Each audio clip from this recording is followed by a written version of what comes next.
A very warm welcome, everyone, on behalf of Team CSP.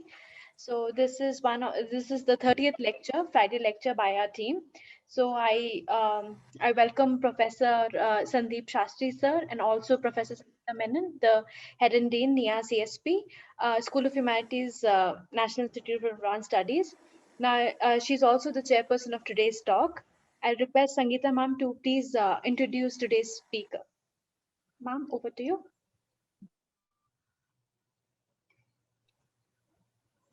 At the outset, a very warm welcome and namaste to Dr. Sandeep Shastri. The last time I met him in NIAS for, I think, maybe almost a year back at a particular meeting which we had held in NIAS. And it is so wonderful to see you again online. And many of you, particularly people in Bangalore, I think, know that Dr. Sandeep Shastri is a prolific writer, speaker, and also engages with issues of a variety of subjects, often in the print media as well as in the television.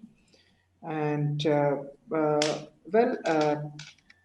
there's a long CV which is available, and I think some of which is also already circulated. So I will only say a few lines about him. At this point, Dr. Sandeep Shastri is currently the Vice Chancellor of the Jagaran Lake City University, Bhopal. And I can see that he has a very nice office there as I'm introducing him. And he prefers to describe himself as a teacher by instinct, a researcher by choice, trainer by passion, and above all, a lifelong learner. And Dr. Shastri's research has been in the fields of election studies, federalism, political institutions and processes, Karnataka politics, and the teaching and learning process. He has authored many number of books, over 50 chapters in edited books, and over 95 articles in several journals, and 300 op-ed page articles in leading newspapers. And he has also been a political commentator who we have always seen him during election times, his views and how he interacts with people. There's a long list of achievements by Dr. Shastri, but I think I will limit there. Dr. Shastri also has been with Jain University, and that's when I first met him many years back. So it's wonderful to greet him again. Dr. Shastri is a friend of NIAS, and we work together also on many other things at NIAS. So a very warm welcome to you, Dr. Shastri, once again. And we are very thankful to you for giving this lecture, in spite of, I'm sure, a very busy schedule over there. Dr. Shastri. Thank you, Dr. Sangeeta, for those very, very warm words of welcome. Thank you, Niharika, for organizing this event. It's indeed a delight to always have anything to do, to be associated with anything linked to NIAS. I've had several opportunities in the past to interact with the faculty and the doctoral scholars at NIAS, and it's always been a very, very enriching experience. And I look forward to the same today. I would start with two caveats with regard to today's lecture and topic. When Dr. Sangeeta approached me quite some time back for this lecture, and Niharika told me what date it would be, at that point of time, I had suggested, given the fact that it would be 4 days after Republic Day, I said, why don't we title it as State of the Republic? And they both readily agreed. And I just wanted everybody to know that I did not decide on the topic after what happened on the last 26th of January. It was decided much before the actual events of 26th January this year happened. And the second point I'd like to make is when I agreed to join you all for this session. I was under the impression that I would be in Bangalore. I would be a Namma Bangalore in a Hudga, and I would be communicating to you all from my city itself. But ever since then, there have been certain developments which have brought me to Bhopal. So it's wonderful to collect with fellow Bangaloreans, and I look forward to such opportunities in the future. Uh, Friends, as I told you, I had titled the session as the State of the Indian Republic, where I thought it may be useful to look at, after 71 years of being a republic, what does it mean for India? What are its implications for the country? I'm looking forward to today to be a very fascinating and stirringly different dialogue and conversation on various aspects of the Indian Republic, and what does it mean after 71 years of a republic? What are its implications? In a sense, being a student of politics, I would like to look at it as a political balance sheet of 7 decades. And I also would say that I would like to approach this question from a particular perspective. That is from the lens of how citizens view it. Sangeeta ma'am, earlier I used to say common citizens, but as part of my research, I realized citizens are not that common in terms of their approach, in terms of their ways. So since then, I have stopped saying common citizen. I have stopped defining the citizen. I've just called him and her as citizen. So I'm looking at it from the lens of the citizen based upon the range of empirical works that I've had the privilege to be a part of as a member of Lokniti, which we started in 1996. Over the last 26 years, we have done a series of studies, both linked to elections and beyond elections. So I would be using data from that to complement the points that I wish to make. And when I talk of the Republic and the citizen, I would like to start with two interesting anecdotes. I think it was just after the emergency that Nani Palkhiwala, in his book We the People, started the book with a very, very thought-provoking comment. He started the book by saying, "We the people of India, who gave unto ourselves a constitution, but not the ability to keep it." This was the term that Palkhiwala used in his book to start off. We the people of India, who gave unto ourselves a constitution, but not the ability to keep it. And this was just after the emergency. So I think that was the context for that statement. And the second point I'd like to make was something that happened in the late 2000s. Our constitution was completing 60 years. And as you know, 60 years is the age of retirement in many places. So there was somebody who got this bright idea that why don't we retire this constitution and talk of a new constitution? And this debate started on a new constitution for the country. At that point of time, I think there was some sanity brought into the debate by the then President of India, Mr. K.R. Narayanan, who made a very rhetorical speech where he asked a question to all those who were talking about rewriting the constitution. And his question was very simple. He said, before thinking of rewriting the constitution, ask yourselves whether the constitution has failed you or you have failed the constitution. Narayanan point blank asked the political parties, has the constitution failed you or have you failed the constitution? So I'm using both these points which Palkhiwala made and President Narayanan made which I think in both senses, given the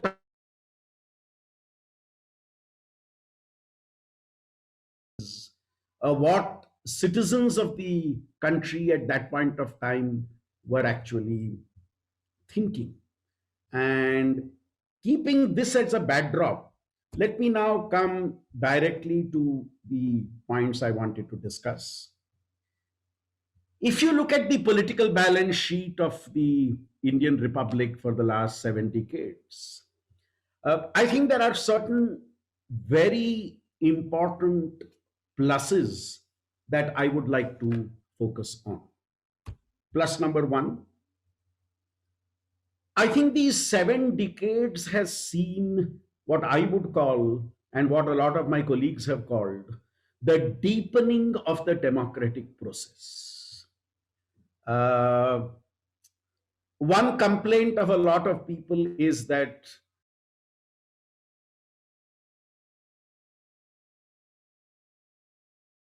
assembly election in some state or the other. I often joke that elections in India are like the festivals of India. When Dasara is over, Diwali will come. When Diwali is over, Christmas will come. When Christmas is over, New Year will come. When New Year is over, Sankranti will come. So we have elections in India at regular intervals. But then I think the important point I would like to make with regard to that is the election process in India has seen the deepening of the democratic process, by which I mean, if you look at our very first election held in 1952, the voter turnout in a Lok Sabha election then was around 46%. In the first election that this country had after independence, the voting figures show around 46% of voting. In the election we held 2 years ago in 2019, the Lok Sabha election, our voter turnout has gone up to 67.11%, which was something of a record. So over these years, our voter turnout has in a way increased by 22 percentage points. Let me make another point. The gap between men voting and women voting has significantly shrunk. And in the last election, that gap actually was extremely small. Another point, which I will elaborate on much more a little later, state assembly elections invariably have a higher voter turnout than the national elections. The state assembly polls across the country have had much more voters coming out and voting as compared to a national poll, and I'll reflect on that separately. I think India has seen much more intense electoral competition with the passage of time. I think the first departure from the trends was in 1967, when in state assembly elections, the Congress party was for the first time defeated across several states of India.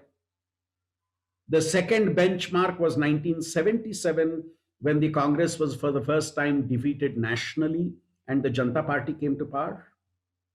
And then you have 1989, when for the first time no party gets a majority in the Lok Sabha after an election.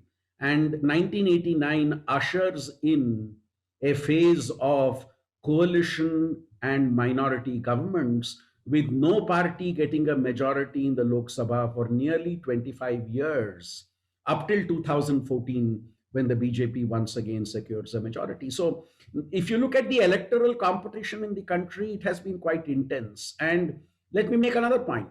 It has been much more intense at the state level than at the national level. And I would want to submit a point for your consideration. If you look across the states of India, leaving out 2 or 3 states, in all the other states of India, you have what is called a bi-party or a bi-alliance competition. In most states of India, leaving out 2 or 3, the 2 major parties or the 2 major alliances, between them have nearly 80% of the vote. But what happens is the 2 parties or alliances vary from state to state. The result being at the national level, then you have multiple parties coming in the Lok Sabha. So you have a much more intense political competition. You have an expanding of the democratic space, by which I mean, especially since the 1990s, you see the participation of the social groups which are termed as backward, which are much more assertive in the political process since the 1980s. And in fact, since then, you have also seen the birth of a new political leadership across the country in the states, which actually represents this expanding democratic space in the country. Friends, the fourth point for me, which is one of the important achievements of our republic, I think is very important. We have seen in the last 2 decades the assertion of state rights in the federal process. If I could put it rhetorically, the states have become the center of Indian politics and not the center being the center of Indian politics. The states of India have become the focus of electoral politics in the country. And I would say this has especially become true after 1989, where if you look at the Lok Sabha, the number of state-based parties in the Lok Sabha, I consciously avoid the word regional parties because I don't think there is anything regional about this party. It's just that their support base is limited to a particular state.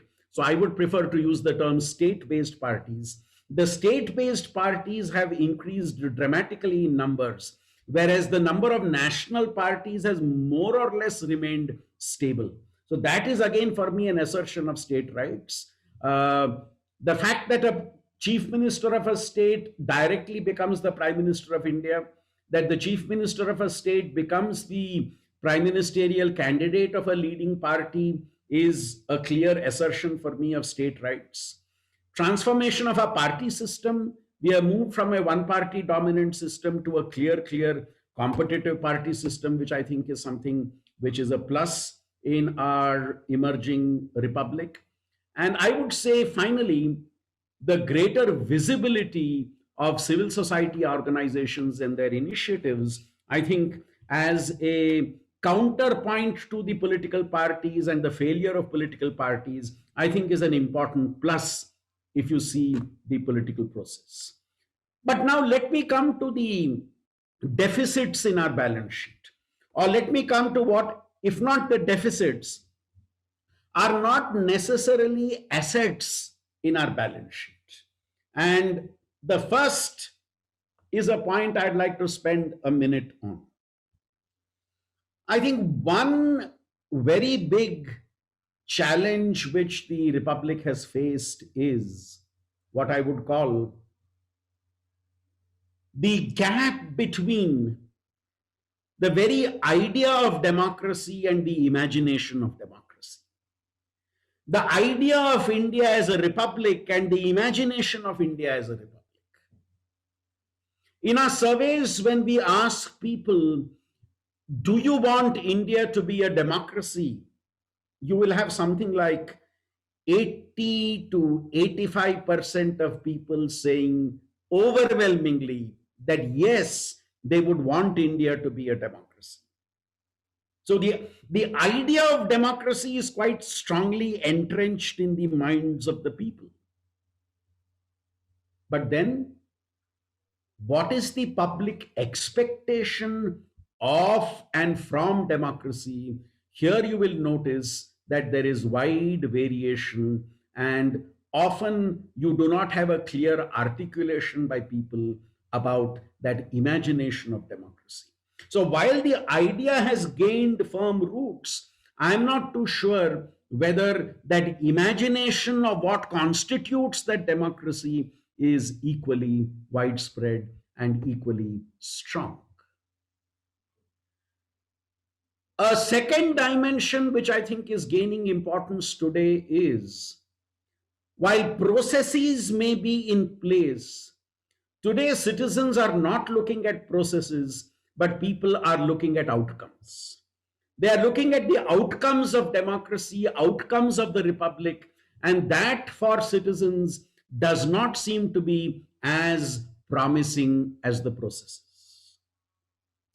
The third point in the Indian Republic that is emerging is the clear, deep polarization that you see. I think you need no better example than the debate on the very, the very reprehensible developments that happened on the 26th of January this year. Now, the type of mayhem that we saw in the capital city. Now, you will notice a deep polarization in terms of how you view it. While everybody would, every right thinking Indian would rightly and strongly condemn the way incidents happened on the Red Fort and what all people did with the tractor within the city is truly something to be condemned. But then, do you therefore say that the issues raised by the farmers is therefore wrong? Now, I am noticing this polarization in terms of pro-bill, anti-bill. People are not looking at issues at stake. Today, when I take part in debates on the media, I often find that even before people speak, I can anticipate what is it that they are going to say as part of their analysis. I think we have come to a stage where people want things clearly in black and white. Whereas I would argue democratic debates are about multiple shades of gray and not necessarily about black and white. And this for me is a very alarming dimension of our democracy. Many scholars have been saying this: have we become an election-only democracy? That the only window of democracy that is open in India is the election window. And other dimensions of democracy are not truly visible or not effective at all. And finally, is the Indian Republic today seeing the hiatus developing between the rhetoric and the reality? You have something said in terms of what is to be done, and you see a reality on the ground. I know of colleagues at NIAS who do evaluation studies of government programs. The rhetoric which that program goes with and the reality that you see that program providing to the beneficiaries or the stakeholders it is meant for. The gap between promise and performance.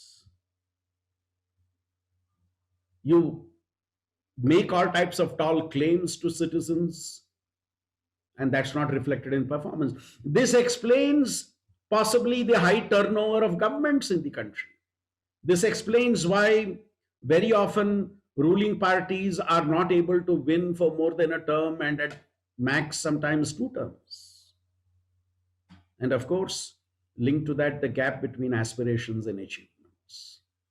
Now, to elaborate on this, I'm going to take now 2 statements which we came up with as part of one of the Lokniti studies called the State of Democracy in South Asia project. A study which we have done thrice now, 3 rounds of this study. I'm quoting here something that we said as part of our 2008 report. That democracy has come to stand for a substantive promise of rule by equal communities of citizens and the well-being of all in terms of dignity and freedom from fear as well as want. Now, this is what we realized was the citizen articulation of what he or she thought that democracy in India was all about. In our second report, which was published 4 years ago, we made this point. In the light of the spread of liberalization, privatization, and globalization, we said this: a large segment of society is increasingly I'm sorry, that is should not be there. A large segment of society increasingly looks to the state as both a provider and a facilitator. For many, accessing the state for basic needs constitutes the only choice and not one among a set of different options. In these circumstances, the responsiveness of the democratic state is critical to the justice and welfare dimensions of democracy that citizens uphold and cherish. Friends, let me spend a minute here. In both our studies of which were published in 2008 and 2017, we had asked common citizens a question. The question being, according to you, what is democracy? And we wrote down in the 18 languages which we did our study what citizens said about their definition of democracy. We then put them into categories and finally came up with 6 or 7 categories. And to cut a long story short, more close to 4 out of 10 Indians who were part of our study said or defined democracy in the language of justice and welfare, and not necessarily like in the West, in the language of freedom, equality, rule of law. The language that people use to define democracy was the language of justice and welfare. So in a sense, what I could say, we believe that the study of ours, in some senses, resulted in a pluralizing of the understanding of democracy, or what I would even term as the democratizing of our understanding of democracy, that in countries of South Asia, which make up something like 20% of the world's population, and specifically in India, the definition of democracy which people privileged was a definition of democracy which was linked to the concepts of justice and welfare. Having said this, now let me come to the final points that I wanted to make. I think if you look at the parliamentary democracy system that we have today in our republic, I think it's becoming increasingly clear that the leadership factor is a critical factor that defines and decides democratic outcomes. Example to try and explain this factor. In 2014, when we had the Lok Sabha election in which the BJP got a majority under the leadership of Narendra Modi, we had, as part of our surveys, asked a question. And the question was, if Mr. Modi were not the prime ministerial candidate of the BJP, would you have changed the way you voted? And what did our study find? That among those who voted for the BJP, 1 out of every 4 would not have voted for the BJP if Mr. Modi were not the prime ministerial candidate. When we asked a similar question in the 2019 elections, this percentage had gone up from 24% to 31%, which means 3 of every 10 BJP voters said we would not have voted for the BJP if Mr. Modi were not the prime ministerial candidate. This is not just true of Lok Sabha elections, friends. This is also true of state assembly elections. The fact that you have one party coming to power at the center and another party coming to a power at the state, be it the case of Delhi, where the BJP won all the 6 Lok Sabha seats in 2014 and 2019, but the Aam Aadmi Party came to power in the state assembly elections, both occasions 1 year later. It is like the voter saying, Mr. Modi, we want you as prime minister, but we want Mr. Kejriwal as our chief minister. The same thing happened in 2014-15 in Bihar. where the BJP alliance got a clear majority in the Lok Sabha from Bihar, but Nitish Kumar came to power in the state. Exactly same thing in Madhya Pradesh, Chhattisgarh, Rajasthan, Jharkhand. All these states see this particular trend emerging, that the leadership factor at the national and state level is important in an election. The stability that has come to the political process, you are very rarely seeing now a assembly or a Lok Sabha not completing its 5-year term. It's a rare occurrence. Something which was quite commonplace in the 1980s and 90s has now become less important. There is greater stability of tenures. We are having this debate today about one nation, one vote, that can we all vote at the same time across the country. I think the hope of the federal government, central leadership is we can pull the state results along with the national result if you have one election. But keeping in mind there have been different verdicts at the national and state level, could it well happen in the opposite direction? That the state results pull the national result also in that direction.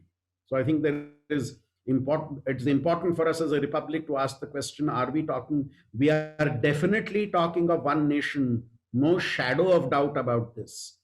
But do we also need to represent the diversity within the country? Do we also need to keep in mind the diversity that the country has? You would recall in 2004, when the BJP lost the election, Mr. Vajpayee made a very interesting statement. He said, those who lost the election do not know why they lost the election. Those who won the election do not know how they won the election. But there was a simple analogy. Two states made a difference. Andhra Pradesh and Uttar Pradesh made the difference. The BJP lost, and the NDA and the BJP lost exactly the same number of seats in Andhra Pradesh and Uttar Pradesh, which resulted in their moving from a majority alliance to a minority alliance. Two states made a difference. You look at the 5 states of South India and you look at the politics of each of the 5 states of South India, and you will notice how very different it is. So I think in the emerging factors in the Indian Republic, you have this very, very clear, authentic representation of diversity. I've completed my time. I would request Niharika to share my slides with everybody. There were 2 slides which I wanted to discuss, which I will not now because of paucity of time. I'll come straight to my last slide. Does the Indian Republic see a emerging frustration in the citizen on account of a promise overload at the time of elections and a performance deficit when that government comes back to seek public mandate? Arvind Kejriwal once said, even if we achieve 30% of what we promise, it's enough. Please remember in 2019, in 2014, the BJP slogan was, good days are coming. Now, if you were a supporter of BJP, you would put it with an exclamation mark. If you were a challenger of the BJP, you would put that with a question mark. Good days are coming. But look at 2019, their whole slogan changed. They said, look at the integrity and honesty of our intentions. Saaf niyat. This was the exact term that they used. Saaf niyat. Our intentions are pure. We may not have achieved all that we promised, but our intentions are pure. Now, why I'm raising this question is that what is often seen as a performance deficit, do citizens see it as a deficit, or do they look at it from the angle of the integrity of the intentions of those who are seeking their support? For me, I think the most serious challenge that the Republic faces is the deepening divide in society, the deepening social divide, the deepening economic divide, and the deepening political divide. I'm one of those who believes that debates are good for a democracy. I am one of those who strongly believes that a dialogue is good for a democracy. But what we are seeing today as a result of this deepening divide is those who do not subscribe to our line of thinking are classified and categorized as those who do not have the good of the country in mind. And unfortunately, both sides of the spectrum are playing this game, leading to this deepening divide. But for me, the hope in the working of the republic is the fact that the citizen of India still believes that there is a hope of a democratic dividend down the road. The citizen has not lost faith in the capacity of democracy to deliver what the citizen believes is his or her expectations. I'll stop here because I was told that we should leave at least 20 minutes for the discussion, and I want to do that. And I hope I have raised a sufficient set of issues for friends here to raise questions on what I have presented. Thank you so much for giving me such a patient hearing and giving me an opportunity to share my reflections on this very important thing. Thank you so much. Thank you. Thank you so much, Dr. Shastri, for a very fascinating lecture, which is also, I think, shares a lot of insight on the process of thinking itself, on fundamental ideas. And I think it's very important to perhaps go back to that significant question: how much can we democratize the idea of democracy itself? What is the flexibility of democracy? What is the scope of it? And how do we address this issue in our lifestyle, in our life changes?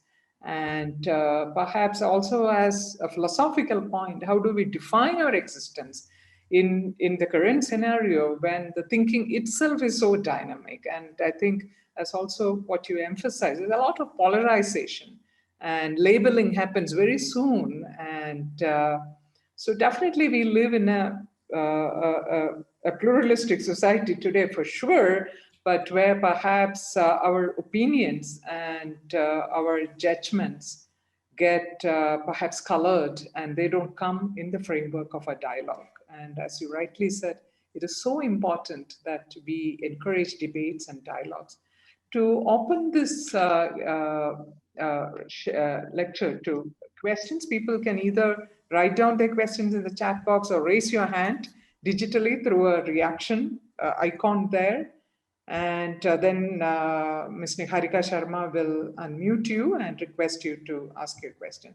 But before doing that, may I ask my colleague, Dr. Saurabh Todaria, who had his PhD from JNU, also a philosopher, and who also consistently thinks about these ideas in the context of a larger existence. Dr. Saurabh. Thank you, ma'am. Thank you, sir, for this fascinating lectures, and I have learned a lot. And it was such a wide gamut, and you have covered the various aspects of the constitutional values through the meticulous analysis of the like the elections in India and the electoral, and especially interesting for me is the electoral behavior. That how in the different elections, how the people are voting and how their electoral behavior is changing. And what the interesting thing you have also pointed out about this leadership factor, that the how the people identify themselves with the leader and their voting behavior is based on them. And with respect to that, sometimes I find, but interestingly, I find in my home state in Uttarakhand, where actually hardly the election is fought on the basis of the state leader, merely on the basis of the central leader from the BJP or from the Congress. The state election is fought and won, and every time the the head of the state chief minister is changed, decided accordingly. So how do you see that, especially in these states, states like Uttarakhand and all that? And also I would like you to elaborate, which you have very interestingly pointed out, that the frustration of the people who are voting, that when the emotions are raised on the basis of the hope and the promises which which the political parties gives us, and when even if they are not matched, but still the people cast the vote in. So what make them to cast the vote again? So this is the another point. And finally, which you have pointed out very interestingly, that how this social, economic, and political divide is coming. So and how the scope of the dialogue of is lessening. So how you see the role of the social media, which many political commentators also call that, because of the social media, now we are entered in what is called as the word of the post-truth. So in this post-truth world, even the opinions of the people can be manipulated and their decisions can be manipulated. So these are the some questions, and I would like to ask you. And once again, thank you very much for the fascinating lecture. Thank you, Saurabh. That was very, very insightful comments from your side. Uh, Let me go in reverse gear for the three questions you asked. On the social media point, I think there is a lot of buzz, if I could use a social media term. There is a lot of buzz about how social media is impacting on the way politics is playing out. But I draw your attention to one important study that we did last year on the impact of social media on politics. And what we found is 1/3 of those who vote are not connected on social media. That 1/3 of those who vote and have no influence of social media in terms of what they do. Correct this perception if I'm wrong, Saurav, but I think somewhere social media is only a dialogue among those who all have a similar point of view. I'm yet to see empirical proof that social media makes a person change his or her political options. Now, take WhatsApp as an example. Which messages do we forward on WhatsApp? Those messages which are in sync with what we believe in. What messages would I delete on WhatsApp which don't conform to what I believe in? And who would I forward my WhatsApp messages to? To all those who think like I do. So you see, this is only a dialogue within those who think similarly.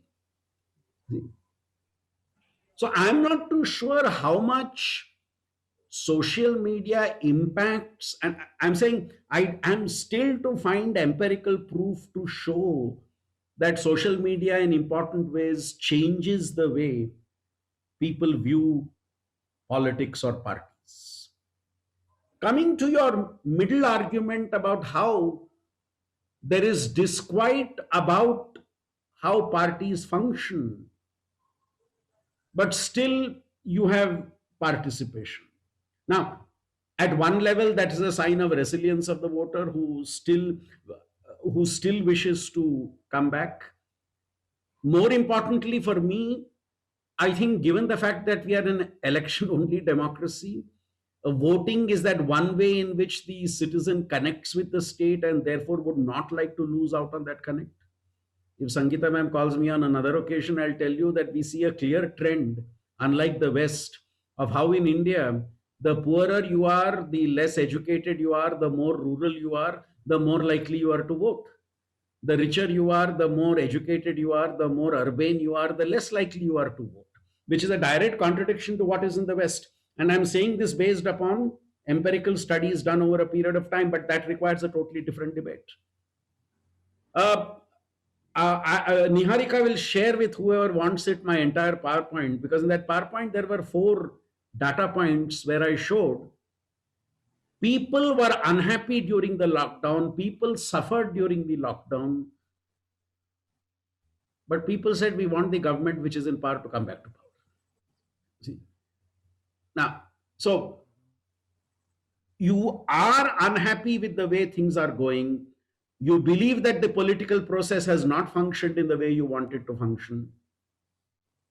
But when you ask that same citizen again, who would you vote for? I think the citizens' frame then changes. You're not thinking of the problems of the country, but then you're saying, who is the best option I have at this particular point of time? See? So I think that is the reason for what I would call the vibrance of the democratic process. And your first question. Now, as they always say, when you make a general point, your questioner will always come up with the range of exceptions to that general point. Yes. Now, be it Uttarakhand or be it other states where the BJP is in direct competition with the Congress party. In these states, there have been cases of the central leadership of both parties playing an important role. But Saurabhji, will you agree with me also in saying that in the last two elections, the Congress defeat in Uttarakhand has also been linked to the infighting between the state level leaders of the party in the Congress party in Uttarakhand? The infighting between the state level leaders of the Congress party in Uttarakhand has been one of the critical factors responsible for their defeat. Harish Rawat versus others or whatever. And even in the BJP, you will see two trends, Saurabhji. One, where the BJP is defending its record as a ruling party. Very often the sitting chief minister's charisma becomes important. And I believe that's why they lost Jharkhand. And where the BJP is trying to unseat a ruling party, and that ruling party does not have a very credible leader, the BJP has come to power without nominating a chief ministerial candidate. But wherever the opposition has got a credible face, the BJP has been forced to also put up a credible face in order to win the election. So the burden of my argument is basically that there are nuances to it, but then the leadership factor ultimately does play a role, be it at the central level or at the state level. I hope my answers provide some response to the questions that you raised. Thank you. Thank you, sir. Krishnamma Raju, and perhaps you should briefly introduce yourself and then raise that question which you have shared in the chat box. I'm Please. trying to unmute you. You're muted. Can you unmute yourself? Thank you. It was a great lecture. Thanks for the good evening. Professor Shastri, it is always a pleasure to see you on the debates where you're not as vocal as the others are, and this lecture is one more. My question is, can you please introduce yourself a bit? My name is Krishnamma Raju. I used to work in the Raman Research Institute, and I retired 5 years ago. And I'm a bureaucrat. Okay. Sir, one issue is, since I come from the ruralmost area, and I've seen panchayat elections as a kid 60 years ago, and now the divide in the villages at panchayat elections as well as in local body elections is so scary, and it leaves scars on the families and the violence and the long-term effect on that. Do you see any hope on this fading away, or it is going to be there forever? Raju Garu, this is a very, very critical question you have raised. I would just make 2 points for your consideration on this. See, if you look at caste politics in India, while we do talk of dominant castes in every state of India, be it the Lingayats and Vokaligas, or the Kammas and Reddis, or the Idavas, or the Marathas. When you come down to the local level, you will notice this intensity of caste competition at the panchayat level becomes very, very visible. True. It's not so much at the state level when it comes to an assembly election. I mean, in an assembly constituency, it is a little lesser in a Lok Sabha constituency. But as you go down to the panchayat level, this intensity of the contest becomes visible. And I think one reason why you have such levels of violence and such levels of competition, such levels of intrigue in panchayat elections is simply because of this strong caste based competition that you have. Raju Garu, this brings me to the second point, which is there is a fluidity of party affiliation at the local government. Yeah. I've always believed that party cadres and party identification is stronger at the district, state, and national level, and not at the local level. At the local level, it is linked to who is the leader, which is the caste group you are part of, or which is the caste group of the leader you are following. And what happens is, therefore, at the panchayat level, the elections is more between rival leaders than between political parties. And that makes the competition even more intense. That's why when the recent panchayat election happened in Karnataka, both Mr. Yediyurappa and Siddaramaiah claimed we got a majority of seats. Because nobody knows who got a majority of seats. Because it's not fought on party basis. I'm one of those who strongly favors what the 73rd Amendment did of providing for reservations for scheduled castes, scheduled tribes, and backward castes in the panchayat body. In principle, I'm in favor of it. But one effect of it is that it has intensified this caste competition, depending on which particular caste the seat is reserved for. I have empirical evidence in panchayat and assembly elections where I have found that whoever the seat is reserved for, whichever social group the seat is reserved for, the dominant caste in that area will decide which reserved candidate will win the seat. You see? I hope you're getting the point I'm making. Thank you. Suppose a seat is reserved for, let us say, if I take Karnataka as an example, suppose the seat is reserved for the Kuruba community. Yeah. And suppose the dominant caste in that panchayat area are the Vokaligas. The Vokaliga leaders would sit and decide which Kuruba candidate we want to elect. See? Yeah, it's true. Now, this makes that competition even more intense and, as you said, a little more violent. So, for me, the solution to this lies, I think, in if we are going to insist on a little more democracy within parties and maybe allow your panchayat elections also to be fought on a party basis. And I'm saying both should happen together. Panchayat elections on a party basis and internal democracy within the parties would result in genuine grassroots leaders then emerging and the process going forward. So this is my immediate off-the-cuff response to the question that you raised. Thank you so much, sir. And thank you, sir, for your question. If there are any other questions, you may please raise your hand or type it out in the chat box. Presently, I don't see any other questions in the chat box.